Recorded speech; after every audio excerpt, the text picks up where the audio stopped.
President Trump's trade war and new threats of major tariffs. His targets this time, the European Union and smartphone makers. ABC's Alex Perche is in Washington with those details. Good morning to you, Alex. And Janae, good morning. And yes, that's right. President Trump is reigniting a trade war with Europe, calling for a 50% tariff on EU products. And he's also threatening Apple. And the news sending global markets tumbling.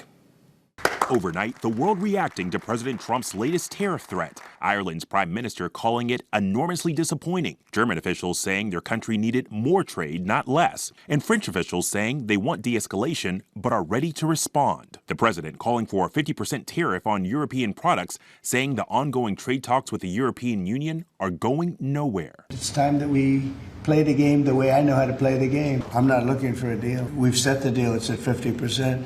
But again, there is no tariff if they build their plant here. And for the first time, President Trump targeting an American company, warning tech giant Apple it will face a 25% tariff if iPhones aren't fully manufactured in the U.S. Now, again, when they build their plant here, there's no tariff. So they're going to be building plants here. Apple has yet to respond, but CEO Tim Cook has already promised to invest $500 billion in the U.S. over the next 4 years. But that's not enough for the president. Experts saying moving production of the iPhone entirely to the U.S. would cost tens of billions of dollars. It's a fairy tale that Apple could ultimately take production of iPhones and move that to the U.S. The president dismissed concerns that American companies will bear the brunt of these tariffs. They're not hurting, they're helping because they're creating jobs in America. The EU tariffs take effect June 1st. The tech tariffs would go into effect by the end of June, and other tech companies, including Samsung, could be added to the list. The news sent stocks sliding Friday. The White House reigniting a trade war with Europe as it's actively negotiating more than a dozen other deals with key trade partners.